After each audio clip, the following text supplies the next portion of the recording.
Bonjour, bon mardi. Donc, bon mardi, maquillage. Il est 9 heures, exactement 9 heures. Chantal, elle va faire une vidéo ce matin, puis je vais intégrer du langage qu'on trouve pas dans le dictionnaire. C'est des mots puis qu'on trouve pas dans le dictionnaire et des phrases qui sont pas non plus dans les histoires, dans les livres, mais pourtant, quand on se promène en société, sur le trottoir en prenant une marche ou en bicyclette ou en trottinette ou en trois roues ou main dans la main, on entend, on entend des conversations qui sont différentes. Qu'est-ce qu'on entend? Par les médias, c'est-à-dire à la radio, à la télévision, dans les films en cassette, dans les films à CD, dans les anciennes cassettes qu'on en a la machine pour mettre les anciennes VHS, l'ancienne machine de CD, l'autre machine de CD Blue, puis maintenant avec numérique avec l'antenne. Donc je reste juste à côté du centre Vidéotron.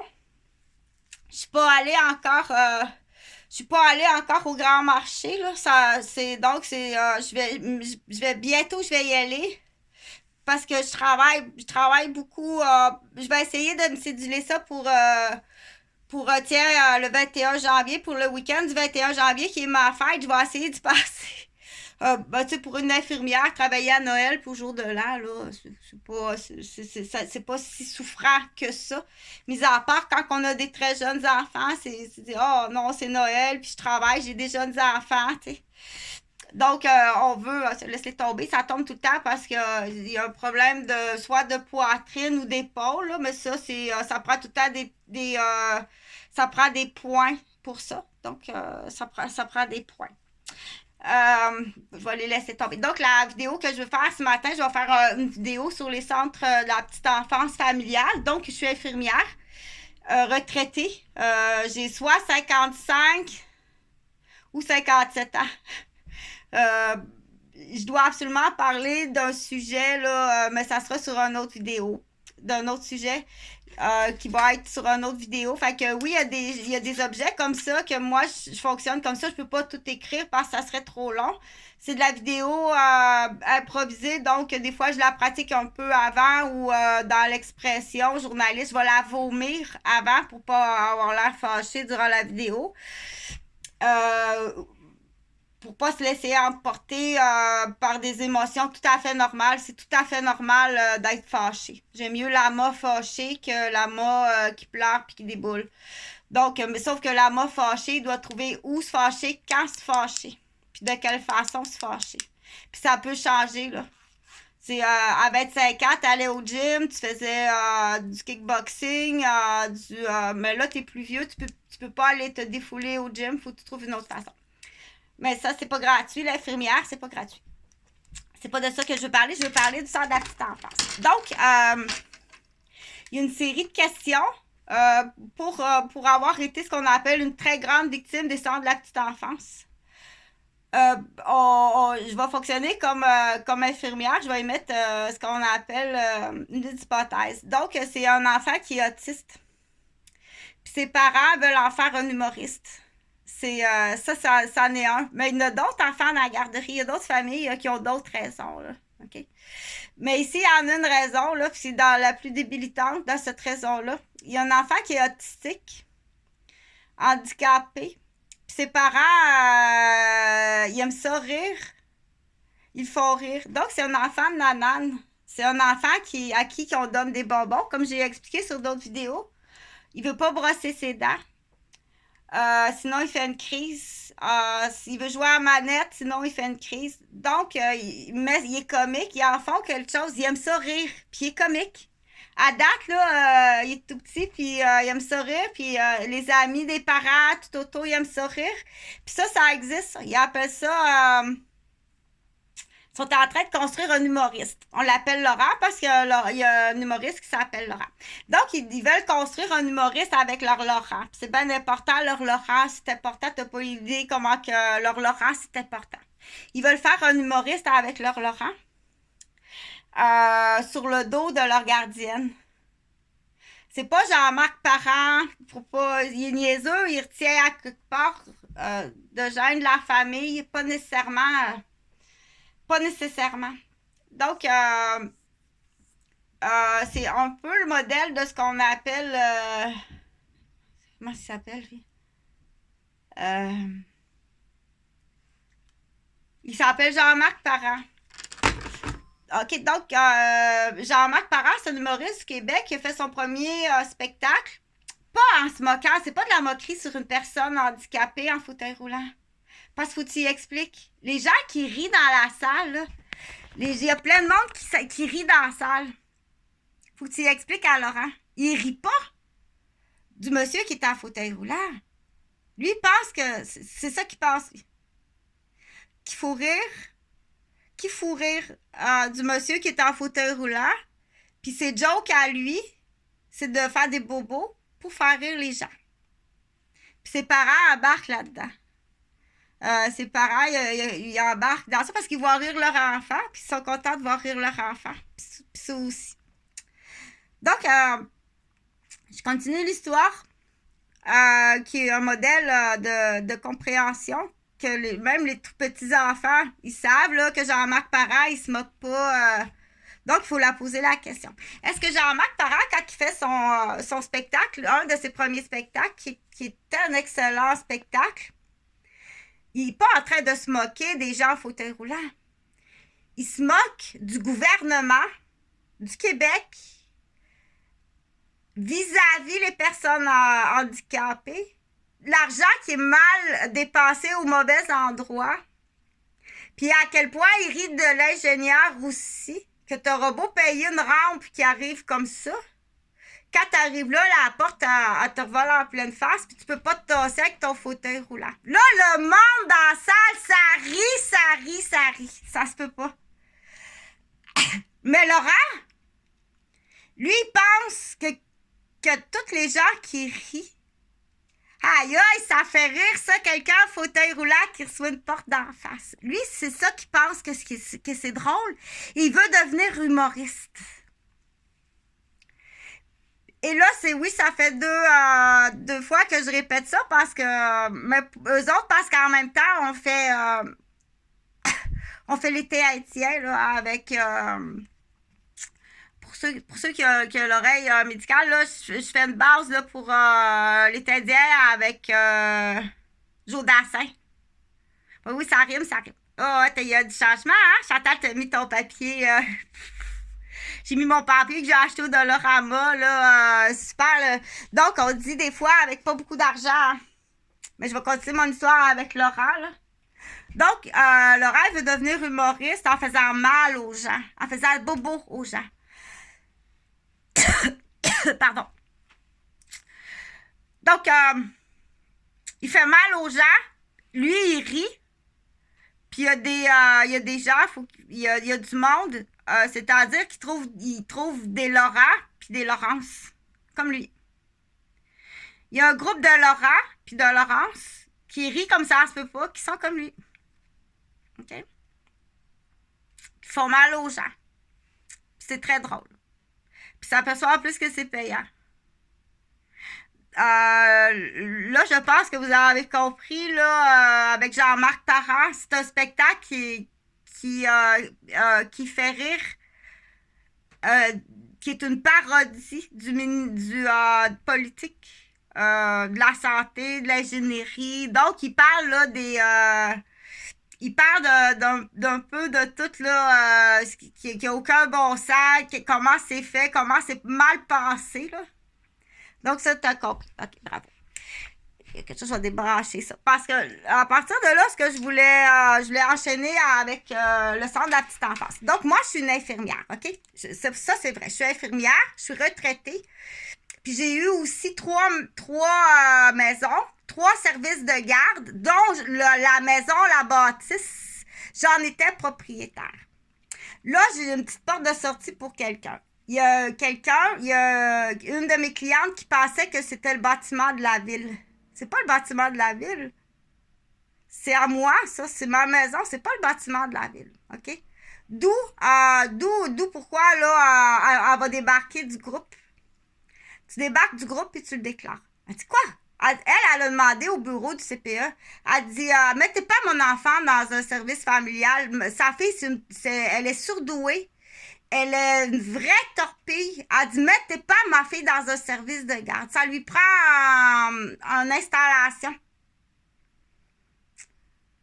Il lui donne mon adresse à moi. Elle arrive. Elle pense que c'est une installation. Non, c'est ma maison, ça, c'est pas un édifice de la ville. Donc, tout le long, elle fait partie d'un groupe. Les femmes se réunissent à vérifier vrai ou pas vrai. Ou c'est vrai ou c'est pas vrai, mais ça peut être quelque chose d'une télévision communautaire qui peut être le fun. Les femmes se réunissent, OK? Et puis, tous et à chacun amènent leur opinion, puis ils font fermer le service de garde. Mais c'est des opinions de pitre. Des opinions de femmes pour faire le lien, je te dirais pas, mais qu'il faut vérifier les autres vidéos. Que ces opinions-là, c'est pour la plupart, elles sont là pour ça. Elles sont là pour ça. Non seulement elles, mais à peu près 80% de la clientèle dans ce service de garde-là sont là pour ça. Pour démolir cette femme-là. Okay, Donc, mais là, elle dit quoi? C'était sa maison! Mais voyons donc, c'était sa maison. Ça change tout son rapport. Donc, et c'est le rapport le plus important. Laura au spectacle de Jean-Marc Parent, c'est correct. Là, il est rendu dans son rebelle. Là. Ah, c'est là que je voulais. Là, il est rendu dans son rebelle. Sa carrière d'humoriste, ça fonctionne pas. Il se fait rire de lui. Tout le monde rit de lui, puis il est vraiment pas content. Donc là, il décide, il va s'ouvrir un bar. Un bar. Il dit, on va aller rire avec de la bière. Il rouvre un bar. 7 soirs sur 7. Jusqu'à 3 heures du matin. Le bar est ouvert 7 soirs sur 7 jusqu'à 3 heures du matin. De la grosse bière, pas chère. Bien placée. Avec même un circuit d'autobus prolongé jusqu'à 4 heures du matin. Puis il y a des commanditaires qui fournissent de la bouffe. Là. Il y a 2 tournées de bouffe gratuites dans ce bar-là. Et du coup aussi, pour voir quel choix tu vas prendre. Le gros Pepsi avec le smooth meat puis la poutine au même prix. Allez passer ta soirée là, on te le donne le choix. Ou bien tu vas aller faire de la danse aérobique dans la piscine. Mais par contre, pour l'avalanche, c'est pas la même nourriture non plus. Mais on te le donne le choix. T'as le choix d'aller au nightclub à Laurent. C'est petit, c'est moyen, mais c'est 7 soirs sur 7. La grosse bière est pas chère, puis il y a 2 tournées de bouffe gratuites. Pour rire. Tu vas rire comme ça se peut pas, comment tu vas rire là? Donc, pour l'instant, il y a des films de danseuses, mais plus tard, il va y avoir des vraies danseuses. Pas nues, là, pas des danseuses nues. Des spectacles de danse. 7 soirs sur 7, tu peux aller voir tes amis puis rire. Ouvert jusqu'à 3 heures. La grosse bière, pas chère, puis il y a des tournées de bouffe gratuites. Avec Laurent. Laurent pis sa gang, là. C'est ceux qui ont dit... celui qui pense là, que les gens rient parce que le gars en fauteuil roulant, il reçoit la porte en pleine face. Il pense que c'est ça qui fait rire toute la foule dans le spectacle de Jean-Marc Parent. OK? Donc, docteur, il faut vérifier, il faut que tu questionnes plus que ça. Donc, c'est l'équivalent, c'est chaque petit morceau du cerveau. Oui, c'est chaque petit morceau du cerveau. Donc, il faut aller vérifier ça. Les yeux, on l'a fait hier, les lunettes. Il faut aller vérifier la calculatrice. Puis, il faut aller vérifier les questions aussi. Là, je le ferai pas pour toi. Mais là, on a fait les yeux, on a fait le nez. Il n'y a aucun poil de narine brûlé par la drogue là-dedans.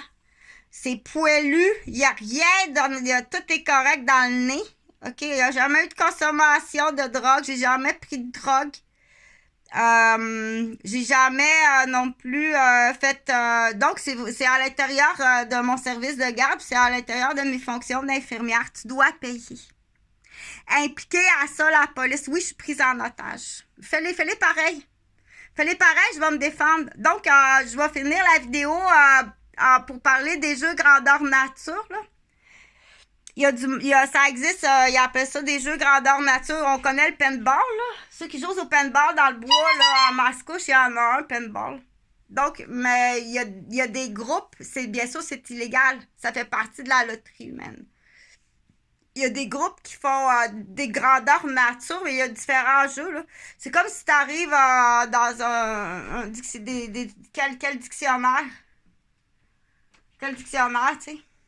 Des grandeurs nature pour apprendre, c'est le fun. Des grandeurs nature pour s'amuser, se rencontrer, c'est le fun. Mais il y en a d'autres qui font du grandeur nature, qui prennent une autre sorte de jeu que l'objectif n'est pas là. Tout en faisant leur jeu grandeur nature, après ça, quand ils s'en vont à la maison, le jeu continue. Le jeu continue. Et dans l'exemple, je suis victime d'un jeu de grandeur nature, mais je sais pas. Mais j'ai pas le droit de me défendre. C'est illégal. OK? L'exemple le plus facile, là, mettons, un des exemples les plus faciles, là, il y a une fille, il y a un homme russe qui est en délit de fuite de la Russie depuis 1909. En 1909, il y a un Russe qui arrive au Québec, au Canada, un homme russe. Il se fait opérer à Toronto. Dino devient Dina. C'est un Russe en délit de fuite, c'est un criminel. C'est un maniaque psychopathe. Il fait du grandeur nature. Là, c'est une femme, là. Dino, maintenant Dina. Dina, elle fait des jeux de grandeur nature. Depuis la guerre de la Russie contre l'Ukraine. Présentement, on cherche, on va l'appeler Stéphanie. Stéphanie a disparu. Donc, Dino, qui est un maniaque, il fait un jeu de grandeur nature. Quand il y a eu un missile russe qui a été lancé puis qui a bombardé l'Ukraine, le même jour, Dino assassinait Stéphanie, qui est ukrainienne. Là, je prends des noms vrais avec des histoires fictives pour expliquer qu'est-ce que c'est que ces maniaques-là, parce qu'il existe ces maniaques-là. Ils font des jeux de grandeur nature. Des fois, c'est en lien avec cadrage d'héritage. OK? Exemple, je vais pas prendre de tapisserie, là, pour pas... Exemple, ta plus vieille, là, elle veut hériter de l'entreprise, puis elle va dans une place de grandeur nature, puis elle est en train de jouer sa petite sœur, puis son père. Parce que là, elle a un chum qui est ingénieur en électrique qui va prendre la compagnie. Son père a une compagnie. Elle fait du grandeur nature sur son terrain de jeu, du paintball, là.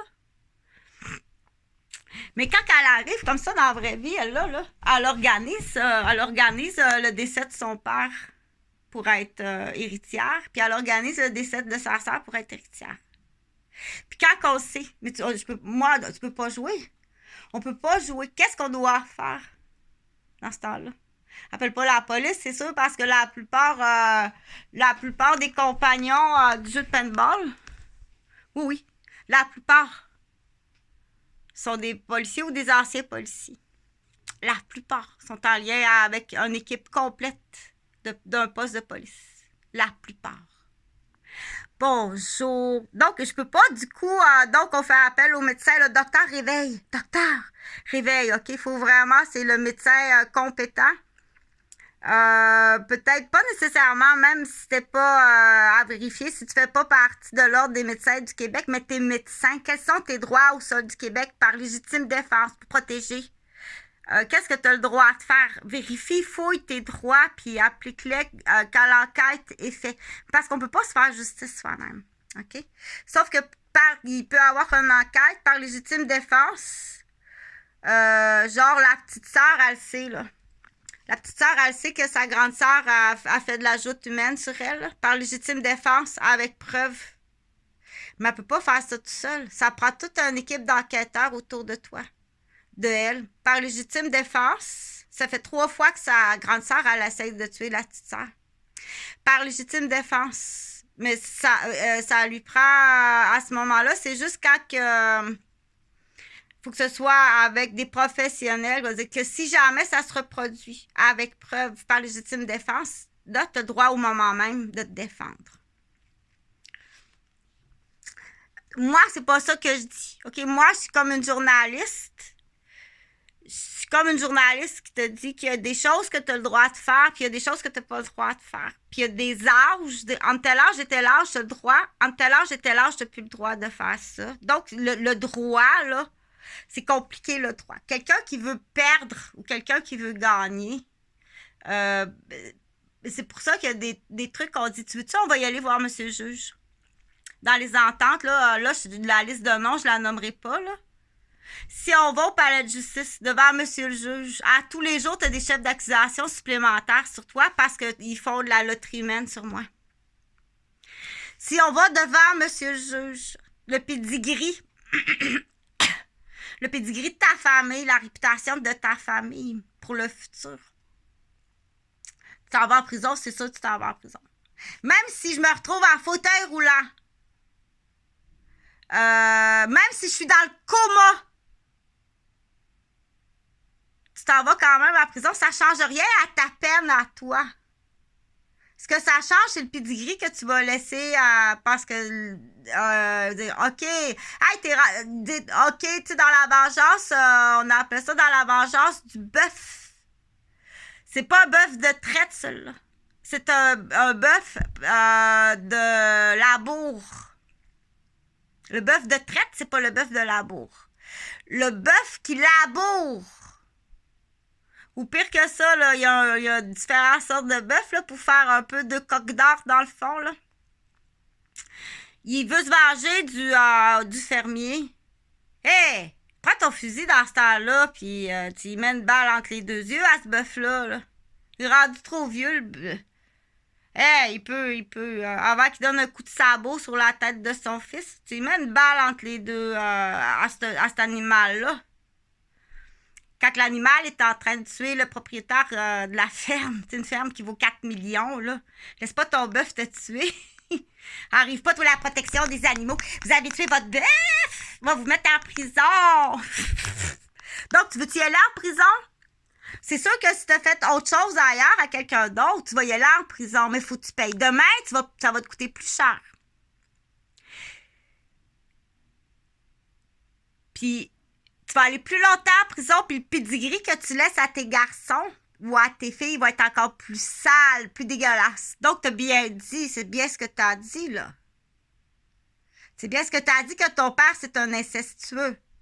Ça veut dire que ton petit garçon, le pedigree de ton petit garçon, il l'a décrit dans le front. N'oublie pas ça, là. OK? Quand tu comptes des menteries comme ça, là, on l'appelle Nicolas. À cause de la chanson, là, Nicolas est en haut, papa est en bas. Nicolas a décrit dans son front que son grand-père, c'est un pédophile, un incestueux. Que sa mère, c'est une suceuse, une licheuse de tes rêves, c'est une menteuse. Ça, c'est le pedigree que tu laisses à ton garçon. Quand tu comptes des menteries. Et si c'est vrai par contre, il y a des mesures qui doivent être prises. Il y a une barrière qui empêche d'aider la personne qui est une victime, qui est fort possiblement comme le pedigree. C'est pas Nicolas, son garçon, mais c'est les deux garçons. OK? Donc, un pédigré, on dit, vous faites du diabète dans votre famille, il y a du diabète dans ma famille. Non, tout est parfait. Pour arriver à tes fins, là, faut que tu me frappes la tête, puis il faut que tu m'empoisonnes. Comme à 20 ans, pour m'avoir dans ton lit, il a fallu que tu me drogues. Parce que tu m'intéresses pas. OK? Tu m'intéresses pas. À partir du moment qu'un homme rentre en relation avec une femme en la droguant ou en la saoulant, t'es un prédateur sexuel. Tu ne m'intéresses pas du tout. C'est même de façon naturelle un rejet, tellement que je te trouve laid. Et ça, c'est dans les gènes des natifs. C'est deux couleurs qu'on mélange pas ça, nous autres. Parce que la beauté, parce que c'est ta propre beauté à toi qui t'appartient à toi. Si ta femme est rousse, bouclée, l'enfant va être beau comme ça se peut pas. Tu ternis ta couleur, dans le fond. C'est une règle génétique. Que toi, on dit à ce moment-là, est-ce que ça serait un perroquet? On appelle ça un perroquet albinos. Il faut tout aller vérifier. Non seulement quoi d'autre fais-tu ailleurs. Dans l'expression du perroquet albinos, c'est un perroquet qui n'a pas de couleur. Ses plumes, il n'y a pas de couleur sur ses plumes. Il arrache des plumes à tout le monde pour se mettre de la couleur sur lui. Un peu comme dans l'histoire d'Harry Potter, là, le Voldemort sur la pouliche. Là. Il va chercher son sang parce que, donc, on dit, ça, c'est à vérifier. Là. Ça prend des professionnels. Tu as l'air de quelqu'un qui est allé déterrer... on dirait que tu es allé déterrer un cadavre dans un cimetière illégal, si je me trompe pas. Donc, salut les margeaux.